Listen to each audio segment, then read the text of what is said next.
Welcome to this episode of Crazy Life. Carissa ignores Creasy's drinking, pouring him a drink without a fuss. She then brings daughter Pita over and finds she's an adorable little girl. Pita warmly shows Creasy around the house, acting like a tour guide. Here, the weekly kidnapping news is like a broadcast. It's spine-chilling. 70% don't make it. As a rich girl, Pita is like a spy. Other kids think of allowances. She sees Creasy as a storyteller. Even though Creasy is doing worse than expired milk, he's still dutiful, getting up at the crack of dawn like a human alarm. As soon as Pita hits school, it's like she switches on a chatterbox, trying to befriend Creasy.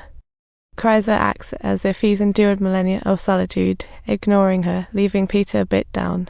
Without a bodyguard, Pita's stuck at home, and Creasy's arrival is like sunshine. She can finally go to school. In Pita's eyes, bodyguards are like superheroes, and on the way home, she turns on her chatty mode again. Finally, Creasy can't take it anymore. He's like a student disturbed during an exam, and bluntly tells her he's here to protect her, not be her friend. Creasy rejects all kindness, his mind closed.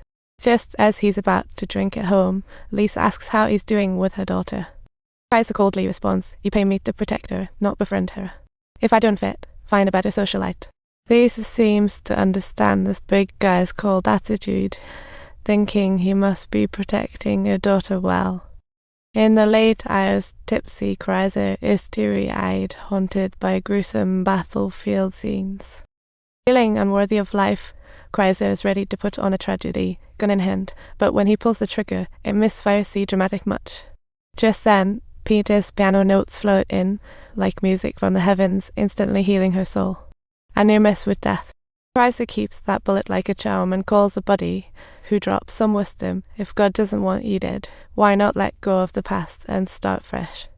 After hearing this, Creasy hangs up silently, unable to forgive himself. She then spots Pita peeking through the window. Her restless heart suddenly calms down. The next day on the way to school, the relationship is a bit stiff. As she's secretly watching Pita, she notices a car telling them. As she's about to jot down its plates, she realizes she's terrible at remembering them. As she tries to signal, Creasy asks Pita for a pencil, who hands it over promptly, such a good kid. At the school gate, Creasy returns the pencil to Pita, who generously gives it back. See, such a natural exchange. That little act brought the two of them much closer. In swimming class, whenever the gun goes off, Pita takes a moment to jump in, resulting in scores that are like Forrest Gump levels. Observant Creasy notices on the way home. Pita says she'll join the 115 freestyle next month, though always ranking last. Not sure if she should go. It's the first time Creasy sees Pita downcast. It hits him in the feels. That night, Pita says goodnight to Creasy, and he realizes how special that is, leaving him a bit stunned.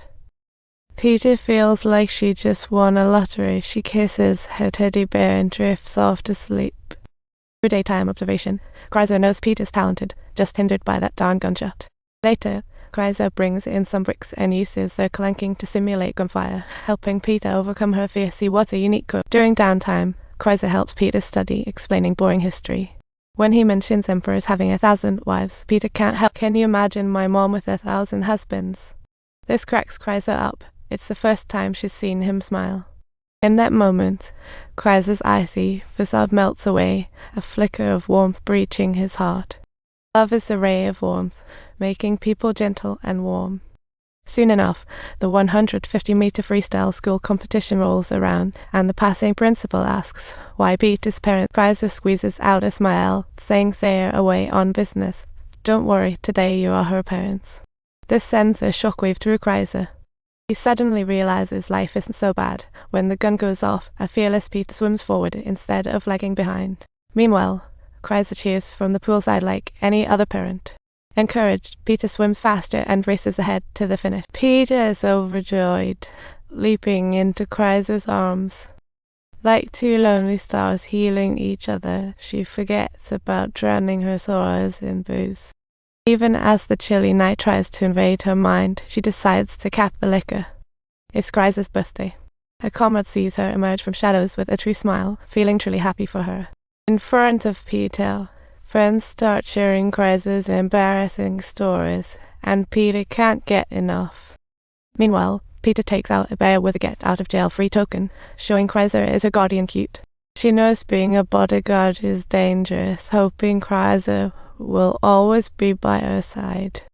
Pita wants to learn swimming, but Dad insists on piano lessons. See what a musical genius.